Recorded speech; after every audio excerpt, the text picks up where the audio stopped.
Merci, Monsieur le Ministre. C'est un exposé complet de la situation et déjà vous allez répondre à un certain nombre de nos interrogations. Comme quoi vous êtes bien informé, Monsieur le Ministre.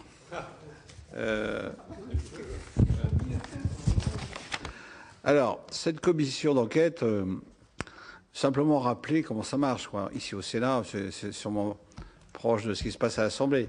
Chaque groupe a un droit de tirage et le CRC a eu, sur ce droit de tirage, a demandé cette commission d'enquête. Et pour le reste, nous sommes constitués proportionnellement à l'importance des groupes. Alors, sur l'intitulé qui d'entrée a pesé quoi, dans la discussion, l'intitulé commission d'enquête sur la réalité du détournement du crédit d'impôt recherche. Je dois vous dire, sous le contrôle de beaucoup de mes collègues de commission, que dans nos travaux, nous n'avons pas vraiment rencontré jusqu'à hier soir de cas vraiment avérés de détournement.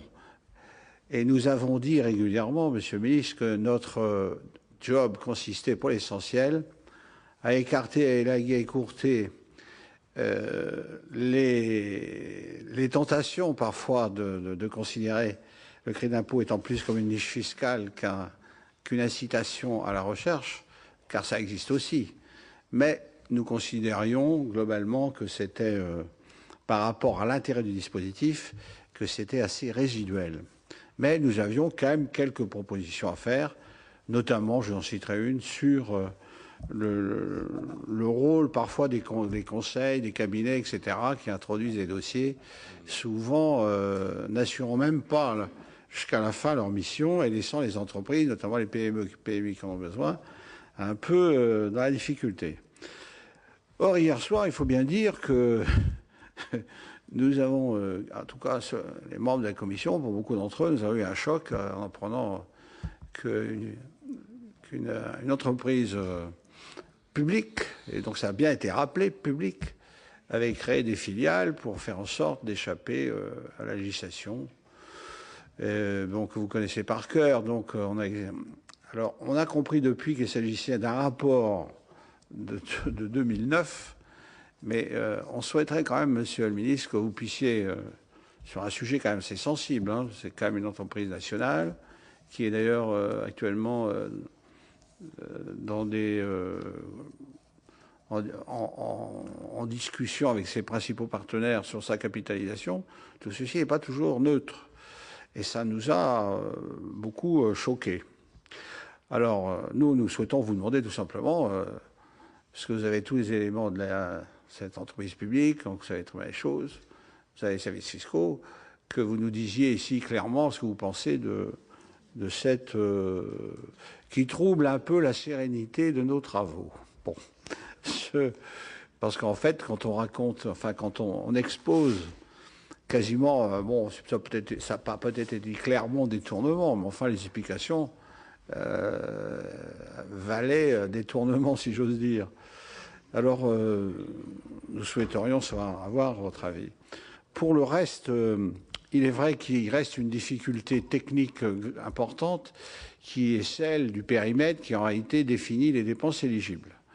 Et ceci exige, et je trouve que la médiation que vous envisagez de mettre en place est une très bonne chose, parce que c'est vrai que tout redressement ou toute sanction plus ou moins fiscale doit pouvoir organiser une discussion contradictoire. Je crois que c'est une très bonne chose, mais en réalité, je crois que les binômes qui sont chargés de faire les contrôles, c'est-à-dire un élément désigné par le ministère de la Recherche avec un partenaire de votre administration, la partie scientifique est quand même n'est pas suffisamment disponible de ce qu'on a pu rencontrer pour vraiment avoir surtout sur les PME, PMI, avoir un avis incontestable. Donc à partir de là, il peut y avoir des discussions. Alors que les grands groupes, c'est vrai, en général, les grands groupes sont suffisamment outillés et puis savent très bien qu'ils ont intérêt à avoir un relationnel continu avec l'administration fiscale pour que les choses se passent assez bien. Donc l'histoire Renault nous a d'autant plus bousculés. Sur l'argumentaire que vous avez développé, nous sommes nombreux dans la Commission à avoir développé des argumentaires assez semblables. Et il est vrai que dans le fond de la discussion, on sent bien qu'il y a une espèce d'attente du secteur public qui s'estime aujourd'hui un peu, comment dirais-je, pas suffisamment soutenu à travers les dotations budgétaires que nous connaissons tous, et que naturellement, ils voient de l'autre côté la recherche privée qui, elle, se développe. Parce qu'on doit être aujourd'hui dans un rapport de 60-40. Alors, nous sommes d'accord de dire qu'il ne faut pas les opposer, mais je crois qu'il faudrait faire vers eux quand même un certain nombre de gestes, parce que, bon, on a aussi besoin de la recherche fondamentale, on a besoin du CNRS, on a besoin de tout le dispositif, et que ce serait dommage que la discussion sur le CIR se termine dans une discussion un peu de rivalité, ce qu'on a senti notamment un peu dans nos discussions en province. Alors voilà, monsieur, pour ce qui me concerne, les quelques sujets de réflexion que nous osons vous soumettre. Nous ferons un rapport définitif vers la mi-juin. Et effectivement, on a besoin d'avoir vos réponses qui sont parmi les plus importantes pour travailler sur le document final. Bon, maintenant, je donne la parole à madame la rapporteure, qui va vous poser des questions beaucoup plus précises que les miennes, j'imagine. Merci, Monsieur le Président. Merci, Monsieur le Ministre, pour vos propos liminaires. Je me joins, bien sûr, à la... Alors, j'ai plusieurs choses à vous dire. Je veux insister quand même, Monsieur le Ministre, sur la question de la réponse au questionnaire, parce que je trouve le Président très optimiste, parce que nous n'avons pas jusqu'à mi-juin. Il faut qu'on ait commencé à travailler dès le 20, en réalité, pour un dépôt de rapport tout début juin. Donc, j'insiste vraiment pour vous dire que l'absence de réponse est un handicap pour nous, bien évidemment. Voilà. Donc, après le Président, je veux insister sur la nécessité pour nous d'avoir des éléments d'information sur le reportage, à partir du reportage qui a été fait hier, puisque évidemment l'État actionnaire a les moyens du contrôle, et en tout cas la direction des vérifications nationales et internationales nous a indiqué qu'il procédait régulièrement à des vérifications. Donc peut-être que vous n'êtes pas, à l'instant où nous nous parlons, en capacité de répondre à tout, mais ce que je vous propose, c'est qu'y compris nous puissions rester en contact écrit, en échange écrit sur ces éléments-là. Je souhaiterais, parce que nous nous interrogeons évidemment beaucoup sur cette question-là, que vous puissiez revenir, bien que vous en ayez dit quelques mots dans vos propos liminaires, sur les écarts entre les prévisions de créances de CIR et de la dépense fiscale associée, et les constatations qui en ont été faites après. Est-ce que vous pouvez nous dire quelles sont les prévisions que vous envisagez dans l'actuel programme des finances publiques ? Et par ailleurs, nous avons été soumis, au travers des nombreuses auditions que nous avons déjà conduit, en état de repérer certains questionnements, et notamment sur la question des secteurs qui bénéficient. Vous avez fait le distinguo entre le nombre d'entreprises, le volume, etc. Mais nous sommes aussi interpellés sur le secteur des entreprises qui bénéficient du CIR, et pour ne rien vous cacher, nous sommes interrogatifs sur les bénéficiaires qui sont dans le domaine des services et qui bénéficient quelquefois de sommes de crédit impôt recherche non négligeables. Donc est-ce que vous pouvez nous en dire un mot, parce que je ne vais pas perdre de temps, mais nous avons eu des exemples assez cocasses d'activités qui avaient été éligibles au sens du CIR et qui, en réalité, si ce n'était de l'argent public, auraient pu prêter à sourire. Alors que les financeurs de la R&D sont généralement rétribués pour leur contribution, estimez-vous naturel que le CIR, qui s'apparente pour une part à un outil de financement, ne soit accompagné d'aucune garantie de retour pour l'État? Et là, la question sur laquelle nous nous interrogeons également tout au cours de cette commission d'enquête, c'est la question de la contractualisation sur des objectifs précis et leur vérification a posteriori. Parce que, évidemment, moi j'ai commencé à travailler avec les collègues de l'administration qui m'entourent sur l'observation de l'imposition de certains grands groupes qui n'acquittent souvent aucun impôt sur les sociétés en France, qui conduit à nous interroger, je vais le dire comme ça, sur les retours indirects via l'imposition des sociétés. Il existe de nombreux cas où, une fois le CIR déduit, de très grandes entreprises, évidemment je suis tenue par le secret fiscal donc je ne les nommerai pas, qui versent beaucoup de dividendes, en réalité, n'acquittent dans notre pays aucun impôt sur les sociétés.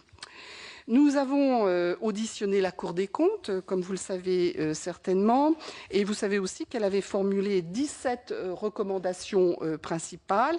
Est-ce que vous pouvez nous dire comment vous avez reçu ces recommandations et les suites que vous comptez y donner? 3 d'entre elles appelle une attention, je crois, particulière, celle portant sur le régime d'imposition des revenus de brevets. Pouvez-vous nous indiquer s'il est bien exact que les 680 millions d'euros bénéficient à 90% à 15 bénéficiaires? Celle sur le cumul du CICE et sur le CIR. Pourquoi une même dépense qui représente entre 400 et 600 millions d'euros cumule les avantages des deux régimes? Et enfin, celle qui concerne les jeunes docteurs, dont au terme des avantages liés à leur embauche, la Cour prétend que les entreprises qui bénéficient de ces avantages reçoivent 120% de la charge salariale correspondante. Voilà. Vous avez abordé la question de la médiation. Si vous pouvez aussi nous dire le volume de dossiers que vous pensez devoir voir arriver dans le cadre de cette médiation. Par ailleurs, vous relevez que le CIR couvre tous les besoins de toutes les populations. Or, je crois qu'on peut dire, même si nous ne sommes pas en conclusion, je prends beaucoup de précautions, mais quand même, il semble que nous soyons alertés sur le fait que les grandes entreprises ont beaucoup moins de difficultés avec le CIR que les PME. Et par ailleurs, je crois qu'il faut reconnaître que le bénéfice du CIR est pour près de 30% attribué à 23 entreprises. C'est dire qu'il en reste beaucoup à se partager les 70% restants. Et alors, je voudrais vous dire aussi qu'au travers de nos auditions, ça c'est quand même une constante, beaucoup de PME nous ont indiqué, et même des grosses, nous ont indiqué qu'elles subissent des coûts de gestion très élevés, parfois on pourrait même les qualifier d'exorbitants, et compris dans une fourchette allant de 30 à 50% du CIR, au profit des cabinets de conseil. Donc, qu'est-ce que vous entendez mettre en œuvre pour contribuer à normaliser cette question? Merci. Voilà, j'ai beaucoup de questions, mais je ne doute pas que au travers du questionnaire que nous allons recevoir la semaine prochaine, on puisse aussi avoir des éléments d'approfondissement et plus exhaustifs. Merci. Bien, Monsieur le Ministre, je vous donne la parole. Oui, je vais d'abord faire quelques remarques assez générales. S'agissant d'une commission d'enquête, il faut s'imaginer que mon propos liminaire a été lu, relu et que chaque mot a été pesé. Mais je vais sortir un peu de mon texte pour livrer des impressions peut-être plus vagues, mais qui me semblent également fondamentales. Pour ce qui me frappe depuis que je travaille sur cette question, c'est l'espèce de dualité entre certains qui nous disent c'est trop large, il y a des abus, il n'y a pas assez de contrôle. J'accepte de l'entendre.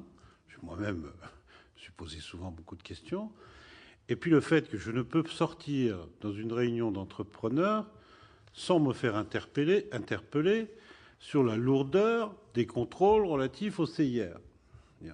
Franchement, il y a là, pour quelqu'un qui n'a pas d'a priori, enfin, je suis censé ne pas en avoir,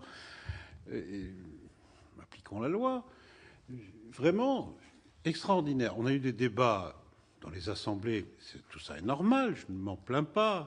C'était très long, parfois même assez virulent, sur la volonté de certains de remettre en cause des dispositifs, notamment la question du plafonnement, j'y reviendrai. Et puis le nombre de courriers, d'interpellations, soit individuelles, soit collectives, de la part d'organisations socio-professionnelles qui me disent ceci hier, c'est terrible, les contrôles, c'est fou, on n'en peut plus, etc. Donc d'un côté, vous avez beaucoup de gens qui nous disent c'est pas assez contrôlé, et plein de gens qui nous disent c'est trop contrôlé. Moi, je vous ai donné un certain nombre de chiffres. 6,5%, M. Siviodella, je crois que vous l'avez auditionné, 6,5% de redressement, c'est quand même beaucoup, quoi. C'est-à-dire qu'il y a quand même un contrôle approfondi. Qu'il soit complexe et parfois un peu difficile, oui, on ne peut pas demander aux agents de l'administration fiscale d'être des spécialistes pour labelliser tel ou tel dispositif pour savoir s'il est véritablement dans le champ ou pas dans le champ. C'est pour ça qu'il y a effectivement ce travail en liaison avec d'autres ministères. On a évoqué souvent le ministère de l'Éducation, de l'Enseignement supérieur et de la Recherche, mais il y a aussi bien sûr le ministère de l'Économie, qui a aussi des compétences pour parler de ces sujets. Et donc, nous avons un dispositif qui nous apparaît équilibré, que nous compléterons par cette affaire de médiation possible avec, là, des spécialistes sur le sujet. J'en viens, mais je serai plus précis, Madame la rapporteure, sur les questions précises. J'en ai noté plusieurs, mais j'en reste encore à des propos un peu généraux. L'actualité. Il ne m'a pas échappé qu'il y a eu un reportage télévisé hier soir. Il m'avait d'autant moins échappé que j'avais été sollicité pour y participer, entre guillemets. Donc ça ne m'a pas échappé, je l'ai d'ailleurs regardé. Et je vous l'ai dit, je ne vous répondrai pas sur ce cas précis. Je ne répondrai pas ici sur des éléments qui sont couverts par le secret fiscal. Je fournirai, Madame la rapporteure, les réponses avec mon administration au questionnaire. Si vous avez bien sûr des questions complémentaires suite à cette affaire, les réponses vous seront transmises. Mais je ne pourrais aujourd'hui rien dire de plus. C'est pour ça d'ailleurs que j'avais décliné la proposition de France 2 de m'exprimer sur ce sujet s'agissant de dispositions couvertes par le secret fiscal. Vous imaginez bien quand même que j'ai disposé et je dispose de toutes les informations sur ce cas d'espèce et sur les autres cas qui ont souvent été soulevés. Mais parler d'actualité sur une affaire qui remonte, semble-t-il, à 2009, nous sommes en 2015, déjà on peut s'interroger. Ensuite, ce sujet de l'organisation du plafonnement de 100 millions est un sujet récurrent, connu, débattu depuis des années dans nos assemblées. Et je rappelle la position, je l'ai dit tout à l'heure, je rappelle la position de ce gouvernement, c'est intangible. Le gouvernement ne souhaite pas que nous modifions ce dispositif. Parce que tout le monde demande de la stabilité fiscale, de la lisibilité fiscale, de la prévisibilité pour les entreprises, s'agissant d'opérations quand même plutôt de moyen terme pour le moins. Nous ne souhaitons pas changer ce dispositif. Et comme toujours en matière fiscale, on pourra ici ou là trouver tel ou tel cas qui peut poser question. Sur 20 000 entreprises concernées, sur 5,6 milliards de crédits d'impôt, bien sûr qu'on pourra trouver plusieurs cas qui pourront poser question. Bien sûr qu'on pourra trouver peut-être quelques cas avec des volumes financiers significatifs.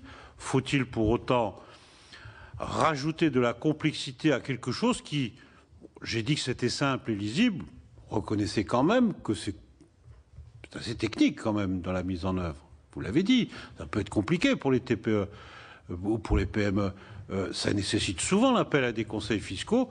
J'y reviendrai peut-être, puisque vous avez précisément aussi posé cette question. Faut-il encore rajouter de la complexité pour peut-être décourager, pour peut-être dissuader, en éliminant peut-être les quelques cas qui pourraient exister d'abus? Moi, je ne connais aucun dispositif fiscal qui ne connaît pas d'effet d'aubaine ou parfois d'effet de bord. C'est d'ailleurs ça qui nous a conduit la plupart du temps, collectivement, et j'y ai pris ma part, à complexifier les dispositifs fiscaux. Souvent, on nous dit pourquoi vous ne faites pas des lois simples. Tout simplement parce que la matière humaine, la matière économique est une matière très diverse, et qu'appliquer une loi simple et uniforme à des situations diverses peut provoquer autant d'injustices qu'il y a de situations particulières. C'est pour ça que le législateur, très souvent, prévoit des exceptions, prévoit des dispositions particulières pour essayer de corriger ces effets d'aubaine. Il est vrai que le contribuable, qui n'a pas toujours la vision d'ensemble de la diversité des situations, peut s'en étonner, peut en être choqué, et tout le monde glosse sur l'épaisseur des codes des impôts. Mais ce sont souvent les mêmes qui viennent vous demander de dire, mais au fait, vous avez pensé que, je sais pas quoi, moi, le correspondant de presse, il n'y a pas lieu de le traiter comme un travailleur indépendant, il faudrait peut-être prévoir une disposition d'exception, et puis le gardien d'immeuble HLM, c'est peut-être pas la même chose que son logement de fonction au titre de la CSG ou au titre de ceci, etc., et qui nous conduit à chaque fois à rajouter telle et telle disposition, sous-amendement, sous-amendé, etc. Bon, ça, tous les législateurs, vous en êtes, j'en ai été, sont devant cette vraie interrogation entre la justice, la justesse et la complexité ou la simplicité. S'agissant du CIR, nous avons adopté le principe de la durabilité du dispositif, de son caractère, allez, je vais utiliser le mot, sacralisé, pour donner effectivement de l'attractivité et de la lisibilité. Pour autant, je répète, et je l'ai dit, je le redis, j'estime que les contrôles sont nécessaires. Parce que s'il n'y avait pas ces contrôles, il y aurait là, effectivement, une incompréhension. Certes, on a un dispositif très ouvert, très large, mais qui est très contrôlé. Voilà le principe que nous avons adopté. Vous avez, je reviens un instant sur cette affaire d'organisation, on pourrait dire d'optimisation, que l'on pourrait être conduit à trouver. Vous savez que les textes disposent, je crois, sous contrôle peut-être de ceux qui m'accompagnent, que sont considérés comme des abus de droit les montages qui sont faits à but exclusivement fiscal. Exclusivement. Et vous savez que cet amendement, cet adverbe, a fait l'objet de beaucoup de discussions, de beaucoup de propositions d'amendements et de quelques censures du Conseil constitutionnel quand nous avons tenté de substituer à l'adverbe exclusivement d'autres adverbes. Ça a pu être essentiellement, ça peut être principalement, ça peut être... on a beaucoup travaillé et réfléchi. Les députés, notamment, je crois, avaient... non, pardon, je ne veux pas opposer les deux, mais les députés avaient fait adopter, contre l'avis du gouvernement, ou parfois avec une certaine opposition bienveillante du gouvernement, des modifications de cet adverbe. Le Conseil constitutionnel les a régulièrement censurés.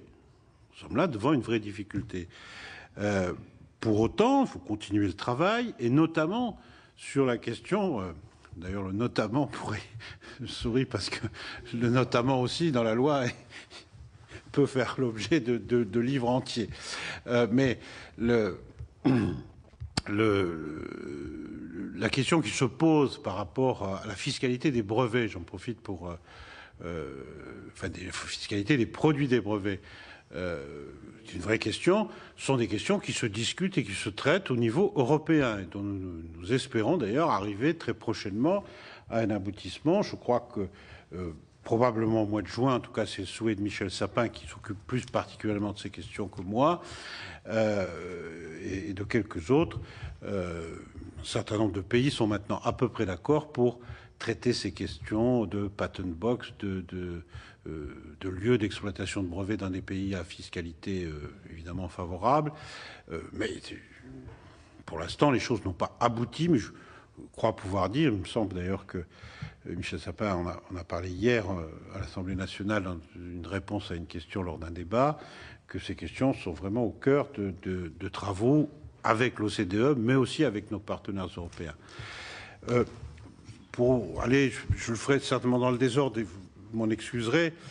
Vous évoquez, Madame la rapporteure, la question des secteurs d'activité. Alors, vous aurez dans les réponses qui vont vous être transmises, si celle-ci ne vous a pas été encore transmise, elle va l'être, je le répète, semaine prochaine, vous aurez la répartition par secteur d'activité. Bien sûr que sur les 5,5 milliards de créances, 5,6 milliards, 5,5 milliards, vous avez principalement les industries manufacturières. Vous les avez pour 2,5 milliards, j'arrondis. 2,445, ce sont les derniers chiffres connus que j'ai.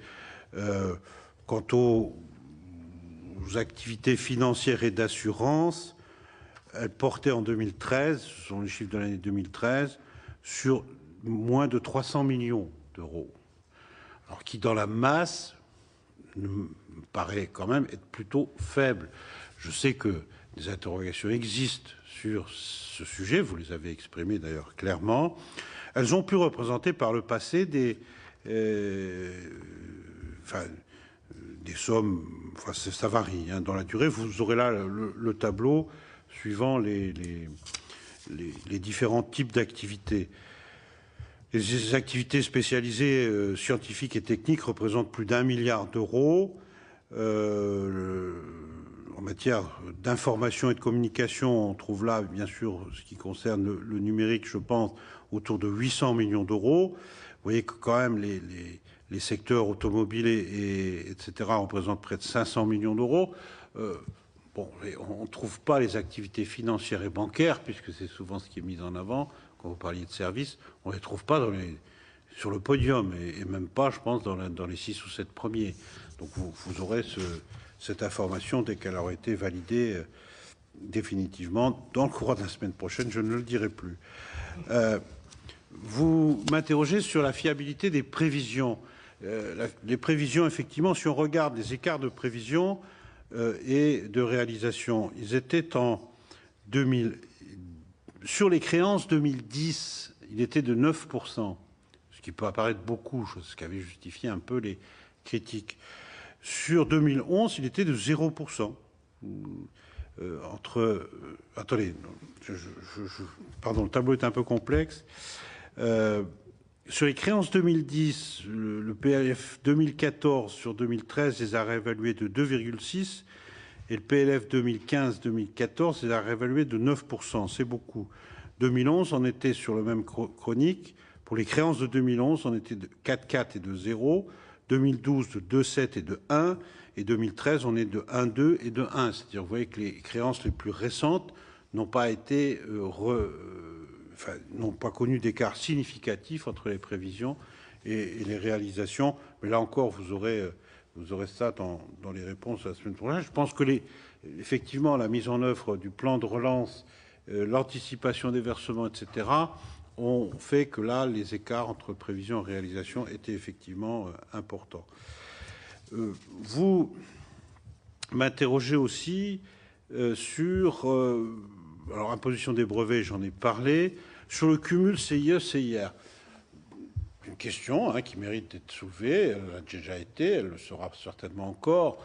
On n'est généralement pas dans les mêmes types de revenus ou de salaires. Vous savez que les salaires éligibles sont, pour le CICE, entre 1 et 2,5. Bon, s'agissant de recherche et développement, les salaires des chercheurs, on peut penser qu'ils sont généralement supérieurs, en tout cas assez souvent supérieurs à cette fourchette, même si les fonctions support ou les salaires liés aux fonctions support sont dans l'assiette. Oui, on peut imaginer des dispositifs qui éliminent cette espèce de double avantage. Je ne suis pas sûr que ça concernerait des sommes très importantes, probablement significatives néanmoins. Pardon d'être aussi peu précis, mais je pense que là aussi, on ajouterait de la complexité. Ça me paraît assez difficile. En tout cas, le gouvernement, à ce stade, ne le souhaite pas. La question des jeunes docteurs, pardon, oui, mais bon, si la créance représentait 120%, effectivement, d'après le calcul, bon, why not? Enfin, pourquoi pas? Parce que quand on prend quand même la globalité, on reste quand même à 30% de l'ensemble de l'enveloppe. Si un poste dépasse un peu les 100%, je ne suis pas sûr que... Il y avait d'ailleurs un certain nombre de propositions qui constituaient être encore plus incitatifs par rapport à l'embauche de jeunes doctorants. parce que certains, même si j'ai dit que le nombre d'embauches avait augmenté, certains nous disent qu'on devrait encore aller plus loin. On serait alors à ce moment-là des taux encore plus significatifs. Je ne pense pas là encore que ce soit un sujet qui mérite une modification substantielle. Sur la contractualisation et les retours induits, question très vaste, très subjective, où les entreprises vous diraient que le bénéfice, si j'ose dire, pour le pays où l'activité se déroule ne se limite pas au seul impôt sur le revenu et que les salaires produisent aussi d'autres revenus pour l'État, que la TVA, ça existe, que les cotisations sociales, ça existe, et que n'avoir une évaluation de ce retour, si j'ose dire, sur avantage fiscal, ne saurait se limiter au seul regard de l'impôt sur le revenu. C'est un discours que l'on connaît bien, qui n'est pas complètement faux d'ailleurs. Après, c'est une question de l'organisation de l'ensemble des types d'imposition, qui est une question plus large, qui d'ailleurs peut poser question, des questions d'ailleurs très, très fondamentales sur l'impôt, son affectation et son assiette, notamment par exemple sur le financement de la protection sociale, mais ce n'est pas le sujet du jour. Je reviens un instant sur la question des conseils.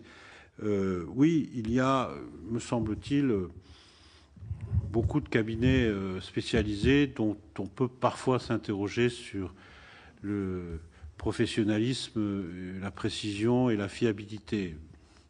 Est-ce que le législateur doit intervenir dans ce domaine? Une question dont je vous laisse méditer et la porter. C'est difficile. On s'est posé d'ailleurs ce type de questions sur les conseils fiscaux, et notamment d'ailleurs dans le caractère pénal qu'on pourrait leur appliquer lorsqu'ils ont eu des conseils qui ont conduit à des abus de droit, voire à des fraudes. C'est un sujet, d'ailleurs, là, il me semble, le Conseil constitutionnel a dû là aussi nous rappeler à l'ordre. Non, il y a eu un amendement là-dessus qui a été...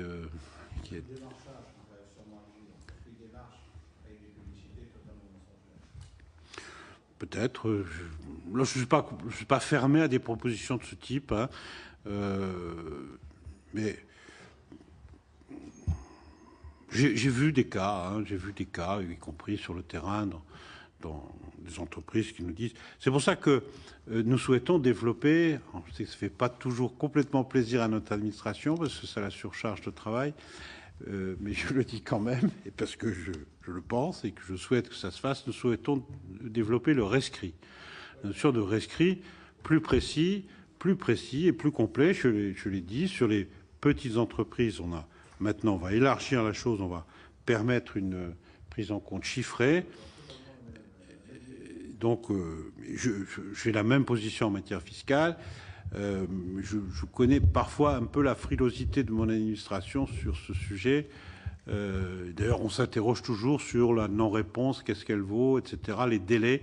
On a raccourci, je crois, M. Sivieux doit le savoir, je crois qu'on a raccourci les délais de réponse sur un certain nombre de types de demandes de rescrit pour que justement les entreprises puissent en disposer de façon plus rapide et que ça puisse les sécuriser dans leur démarche.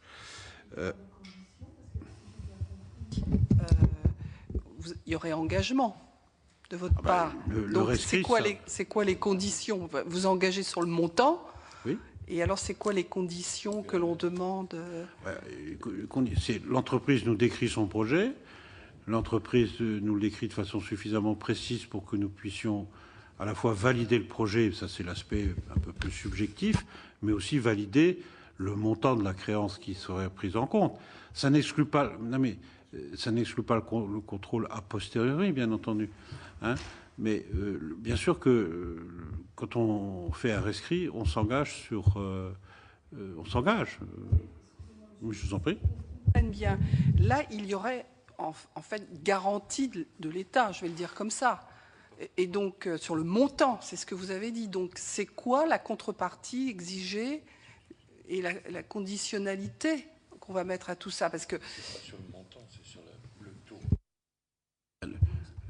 C'est comme en matière d'impôt. L'entreprise vient voir, il vous dit, voilà, moi je vais faire telle et telle opération qui consiste à faire de la recherche et développement sur tel et tel projet. Elle décrit le projet, elle décrit les moyens qu'elle entend utiliser pour conduire son projet, elle les chiffre, et à ce moment-là, l'administration dit oui, votre projet, il est bien éligible, oui, les salaires, ou en tout cas les dépenses que vous m'affichez sont des dépenses qui seront prises, celles-ci à 100%, celles-ci à moitié, celles-ci au double, celles-ci au triple, et ça vous donnera droit à un CIR que nous estimons à temps. C'est une façon de sécuriser les choses. Alors, bien entendu, une fois que l'opération s'est déroulée et qu'on vient demander le versement du CIR, l'administration peut toujours aussi, comme elle le fait régulièrement, contrôler que c'est ce qui a été réalisé, dépensé, effectué, et conforme au descriptif du rescrit qui lui a été demandé. Donc je crois que en matière fiscale, c'est exactement la même chose.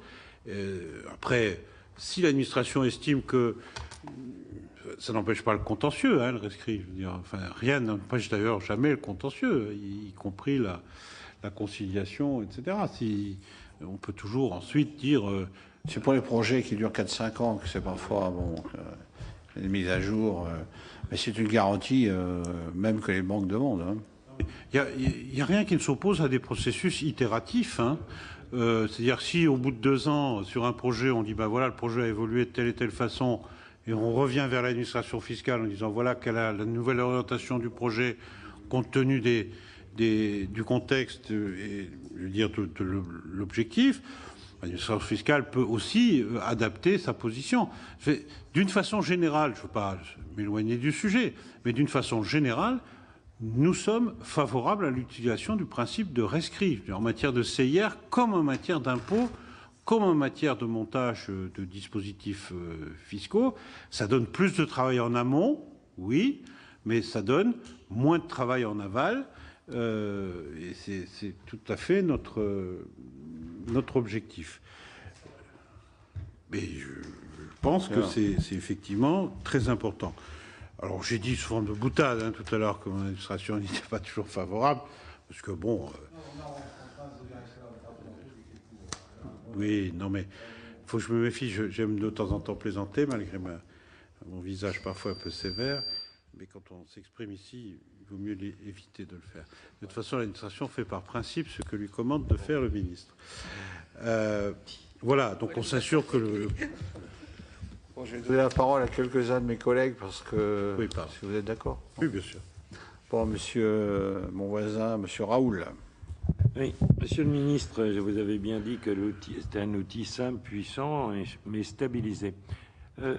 Moi, ce qui m'interpelle en tous les cas, c'est la distorsion qui existe entre la montée en puissance du CIR et l'évolution de la R&D dans ce pays. Il y a un écart là que j'ai du mal à comprendre. Donc ça, c'est la première chose. Je me demande, d'autre part, si le périmètre d'éligibilité, je sais bien que c'est le fameux manuel de Frascati là, qui sert de référence, mais quand même, l'audition précédente que nous avons eue, Monsieur le Président, m'interpelle sur certains secteurs des services qui sont éligibles au CIR.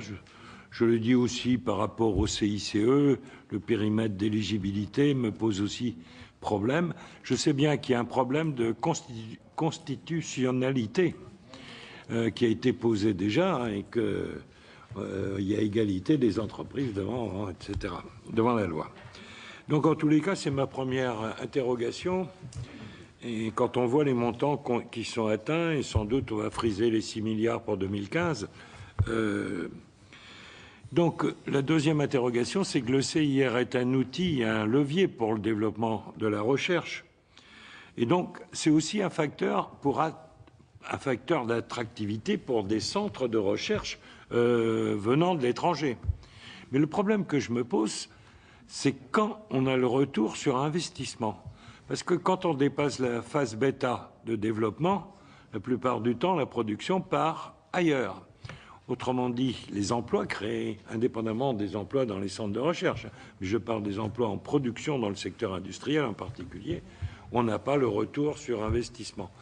Et là, ça m'interpelle parce que c'est bien d'avoir des centres de recherche, y compris venant de l'étranger, mais ce serait aussi bien d'avoir un développement de la production industrielle et rattraper la dégradation qu'on a eue pendant plus de 15 ans.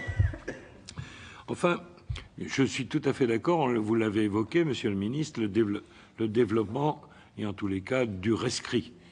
Je crois que c'est une assurance, même s'il doit évoluer, parce que forcément, dans le domaine de la recherche, sur 2 ans, sur 3 ans, il y a forcément des évolutions.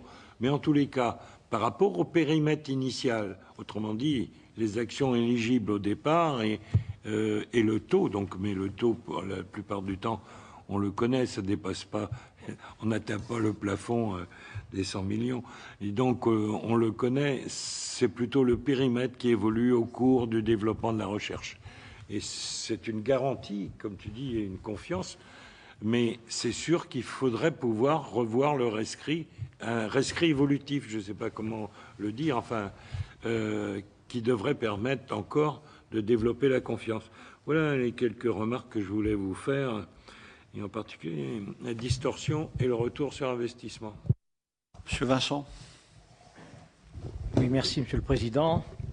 Au stade où nous en sommes de nos réflexions, moi je retiens surtout que, d'une manière très générale, c'est un dispositif qui est, dont personne ne souhaite la disparition et qui est même largement encouragé, particulièrement pour ses effets sur les PME, PMI, sur la recherche publique. Donc, les vraies questions que je me pose portent sur les grandes entreprises parce que, objectivement, que ce soit à travers la presse ou à travers certaines auditions, je laisse de côté les situations d'éventuelles fraudes fiscales qui seront examinées évidemment par les services compétents et je laisse ces aspects à part.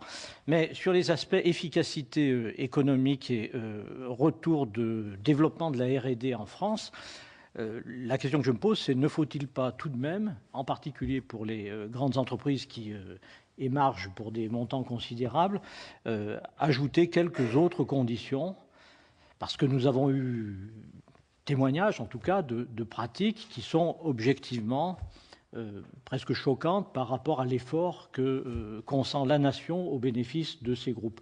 Il faut vérifier tout ça, naturellement, mais il y a des situations qui ont été qui sont connues de tous, hein, où on a eu, pour un groupe notamment, presque une délocalisation qui était en train de s'organiser à l'étranger, alors même que le groupe était bénéficiaire du CIR de manière importante. Voilà, moi c'est le sens de mes réflexions à l'heure actuelle. Ne doit-on pas... On a des améliorations, je pense, qui seront proposées par Monsieur le Président et Madame le rapporteur sur un certain nombre de points, mais plus généralement, ne faut-il pas tout de même s'assurer, pour ceux qui utilisent le plus massivement ces ressources, que sur l'ensemble de leur politique, elles jouent bien le jeu au bénéfice de la R&D française. Berson, qui est rapporteur du budget recherche-développement à la Commission des finances. Monsieur le Président, merci. Je voudrais, avant de mettre le doigt sur un certain nombre de problèmes qui, à l'évidence, se posent, faire une réflexion d'ordre général. Nous sommes en train de mener une enquête, commission d'enquête sur une dépense fiscale qui avoisine les 6 milliards d'euros. C'est une somme considérable. C'est la deuxième dépense fiscale du budget de l'État après le CICE. Et il faut bien voir que ces 6 milliards d'euros doivent être comparés aux 16 milliards d'euros de dotation budgétaire.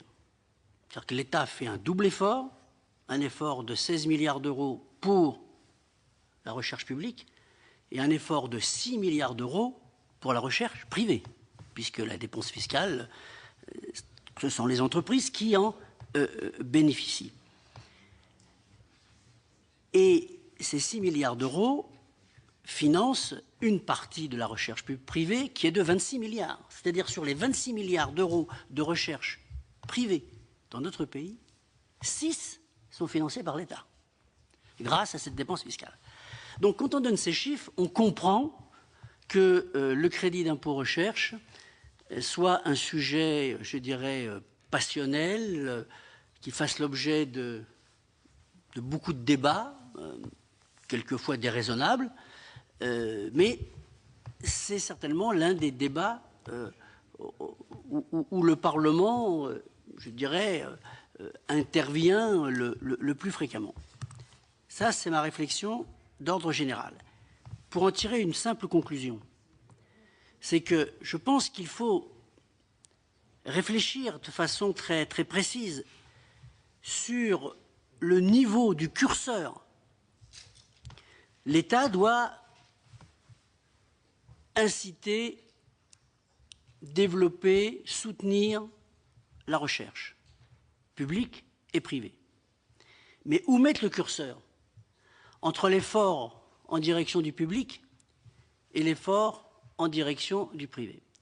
J'ai le sentiment que depuis un certain nombre d'années, on ne se pose pas cette question. Et c'est la raison pour laquelle nous avons ces débats qui, quelquefois, je dirais, sont particulièrement vifs concernant le crédit d'impôt recherche. Et j'aimerais, sur cette question, Monsieur le Ministre, eh bien, que vous nous donniez votre sentiment. Deuxième réflexion, c'est que les auditions auxquelles nous livrons font apparaître qu'il est hors de question de supprimer le dispositif. Le dispositif est un dispositif dont l'efficience et l'efficacité est avérée, même s'il est difficile de mesurer l'efficience et l'efficacité. Mais globalement, je dirais, la réponse à la question que l'on se pose est quand même évidente. Mais, il y a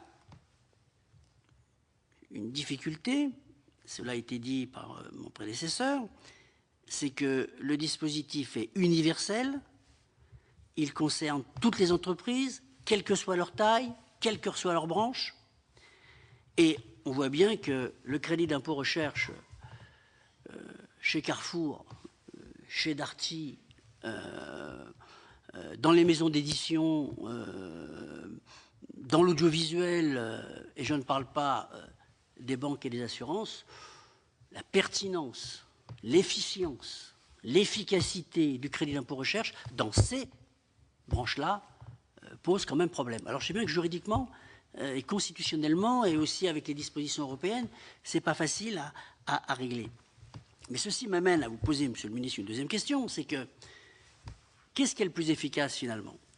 C'est avoir un dispositif universel du type crédit d'impôt recherche ou avoir une politique de subvention ciblée sur certaines filières, sur certaines branches.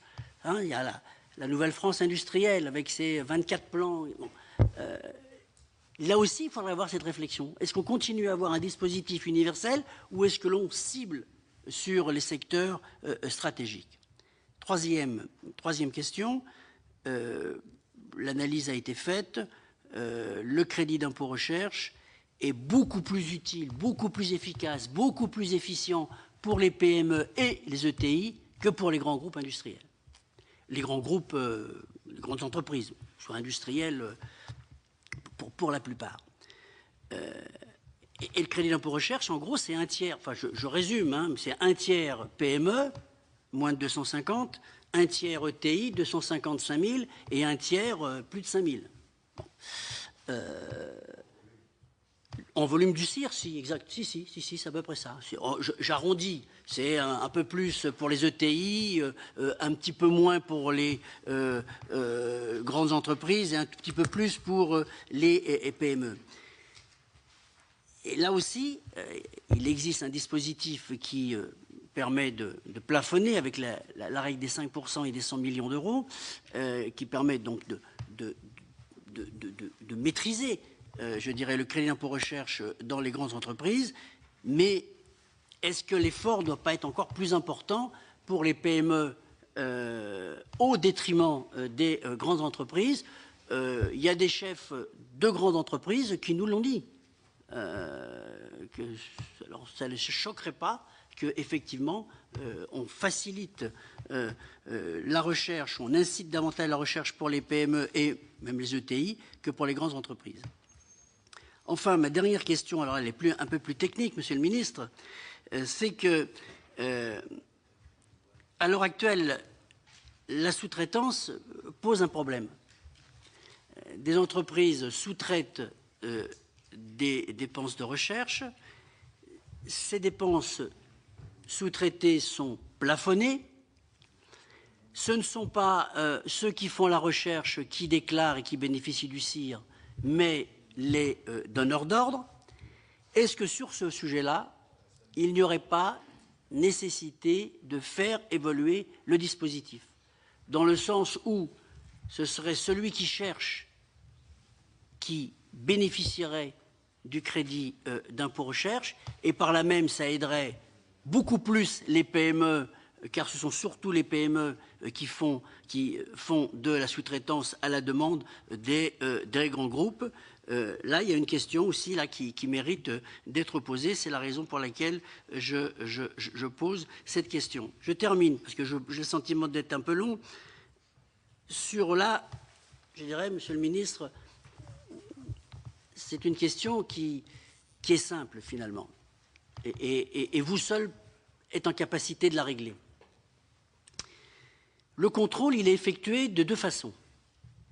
Par un agent de l'administration fiscale et par un expert du ministère de l'Enseignement supérieur et de la Recherche.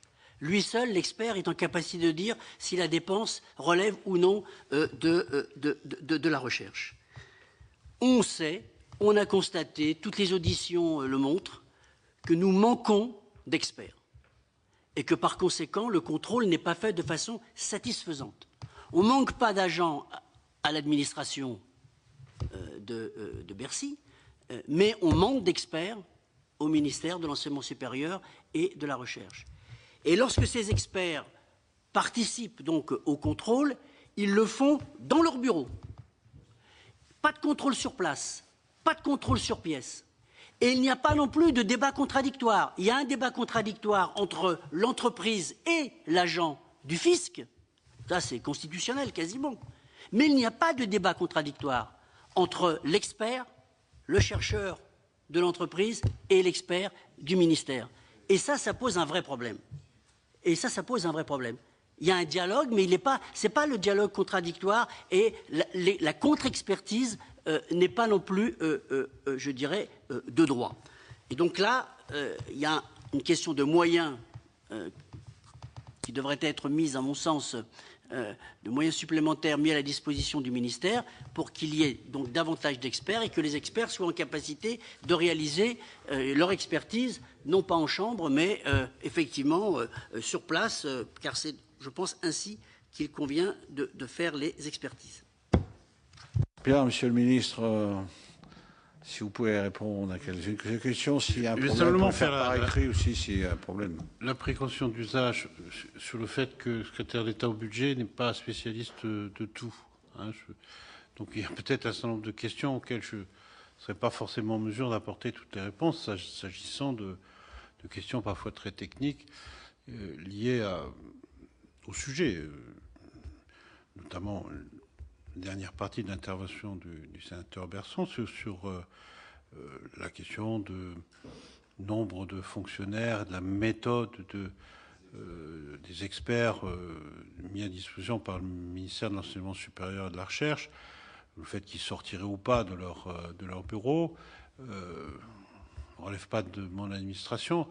J'ai entendu déjà ce genre de sujet. J'ai évoqué tout à l'heure la création de cette instance de conciliation qui permettra, je pense, d'améliorer le dispositif.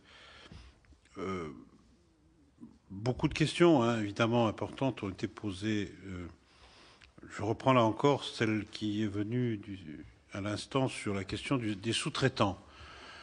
Question qui est technique mais assez connue, sur le plafond de 2 millions, parfois porté à 10, ça dépend des liens de dépendance entre les sociétés, etc. etc. Faire sauter ce plafond relèverait la dépense, c'est pas le seul argument, mais faire sauter ce plafond, si j'ose dire, relèverait la dépense de plusieurs centaines de millions d'euros. Nos estimations sont entre 400 et 700 millions d'euros de dépenses supplémentaires.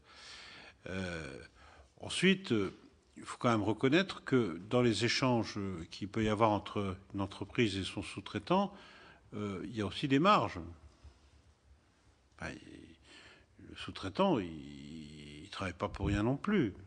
Donc, quelque part, il facture sa marge. Faire porter le CIR sur la marge qui est faite par le sous-traitant, c'est quand même quelque part interrogatif. Il y a donc là, à mon avis, une vraie question. Donc, moi, on avait regardé cette question à plusieurs reprises.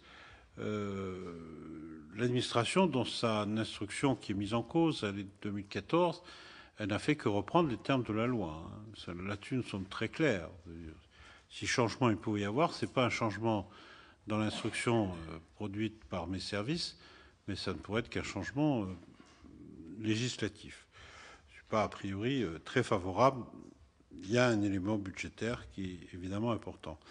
Question que vous posez aussi, monsieur le sénateur, sur la relation entre le ciblage ou pas ciblage. Alors, ça, c'est une question qui est vieille comme le monde, hein. Se pose d'ailleurs très fort aussi pour le CICE. Ciblage, pas ciblage. À mon avis, elle se porte même plus fort pour le CICE que pour le CIR. Parce que le CIR, a priori, est quand même ciblé sur une assiette qui sont des dépenses de recherche. On peut toujours parler du périmètre et du caractère un peu flou du périmètre, mais là, quand même, on est sur a priori des choses qui concernent recherche et développement. Le remplacer par des subventions, est-ce que vous seriez absolument certain que la subvention à des opérations répondrait forcément aux impératifs des contrôles et de la bonne égalité de chacun devant la subvention, avec les questions réglementaires européennes et autres qui peuvent se poser? Je n'en suis pas du tout certain. Donc je pense qu'on a là un dispositif qui est plutôt ciblé. Là, certainement des effets de bord que l'on peut contester, mais qui reste plus ciblé qu'autre chose. Le dispositif qui est complètement universel, a priori, c'est l'impôt. Et le crédit d'impôt, à partir du moment où il porte sur certaines opérations, il est forcément déjà plus ciblé que l'impôt. Après, l'est-il suffisamment? Chacun peut se faire sa propre doctrine. Et enfin, le curseur privé-public, je ne suis pas complètement en accord avec les chiffres que vous avez donnés. Nous estimons, nous, en 2012 en tout cas, que les dépenses d'investissement de recherche, enfin les dépenses de recherche et développement dans le secteur privé sont plutôt de 30 millions d'euros, monsieur le sénateur. En tout cas, sur les chiffres du Trésor, seront dans les réponses que vous attendez. Donc, vous voyez, la proportion est plutôt de 5 milliards sur 30 milliards en termes de CIR. Et pour répondre, mais il a dû nous quitter, au sénateur Raoult, c'est l'évolution du coût du CIR. On est depuis 2008. En 2008, on était à 4,5 milliards de créances. On était en 2012 à 5,3. Vous voyez à peu près l'augmentation. Un peu moins de 2 milliards. Enfin, mettons 2 milliards si on prenait encore cette année. Les dépenses, elles, d'investissement, de recherche et développement, ont augmenté, elles, de plus du double de ce que le CIR a augmenté. Vous avez là des courbes, bon, évidemment, c'est pas pratique de vous les montrer à distance, qui montrent bien qu'il y a une augmentation plus importante des dépenses que l'augmentation du CIR, y compris en pourcentage. Là aussi, il y a des courbes qui sont parlantes. En 2011, les dépenses de CIR ont augmenté de 3,4%. Les dépenses, l'assiette, si j'ose dire, a augmenté, elle, de 4,1%.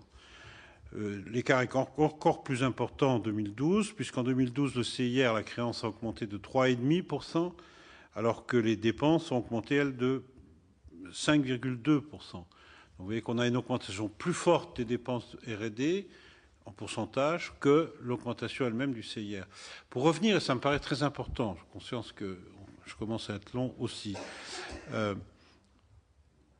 pour revenir sur un peu la question de l'optimisation et des filiales, je dois quand même vous indiquer, là encore avec toutes les précautions d'usage, qu'il y a quand même beaucoup de groupes où le taux de 5% s'applique. Ce que je veux dire par là, c'est que certes, vous allez trouver des groupes qui ont plusieurs filiales, qui saturent, si j'ose dire, enfin, qui ont des dépenses qui leur permettent d'avoir 30% sur des filiales, mais que vous avez dans la plupart des groupes des dépenses qui excèdent largement 100 millions d'euros pour beaucoup de leurs composantes. Alors, je ne sais pas comment vous le dire, mais bon, il faudra que vous regardiez ça très attentivement dans cette affaire des 100 millions. Hein, y compris, enfin bon, je n'en dirai pas plus parce que le nombre d'entreprises concernées étant assez faible, on peut les identifier assez vite et je suis obligé de m'en tenir là.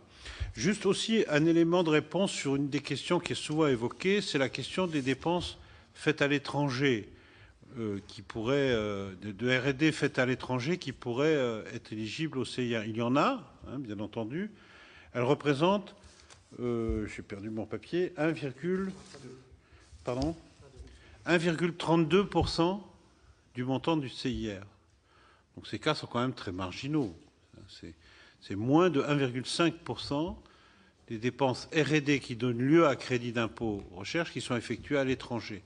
Après, la question qui a été posée, tout à fait légitime, il y a des entreprises qui font de la R&D en France, qui bénéficient du CIR et qui vont ensuite faire exploiter ou développer, en tout cas, à l'étranger. Une question qui dépasse le cadre du CIR. Une question de la compétitivité, non plus à ce moment-là de la partie R&D, mais de la partie, si j'ose dire, production.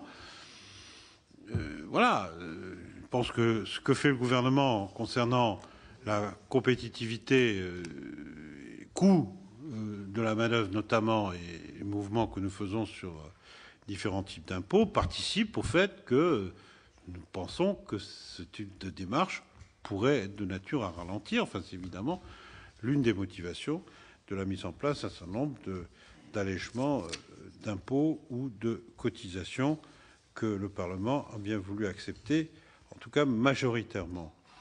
Voilà, pardon peut-être de ne pas avoir répondu à l'ensemble de vos préoccupations et de vos propos. On pourra bien sûr par écrit traiter de toutes les questions qui pourraient vous venir dans le cadre que nous avons évoqué tout à l'heure.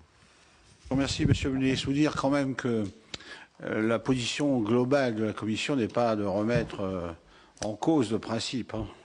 Et il est même arrivé à votre serviteur de rappeler que c'était un engagement renouvelé du président de la République. Et je ne me suis même pas senti à contre-emploi, Monsieur le ministre. Pour toutes ces raisons, je vous remercie les uns les autres d'avoir participé à ces travaux. Et on essaiera de conclure le plus dans l'intérêt vraiment de notre économie, de notre pays. Merci à toutes et à tous.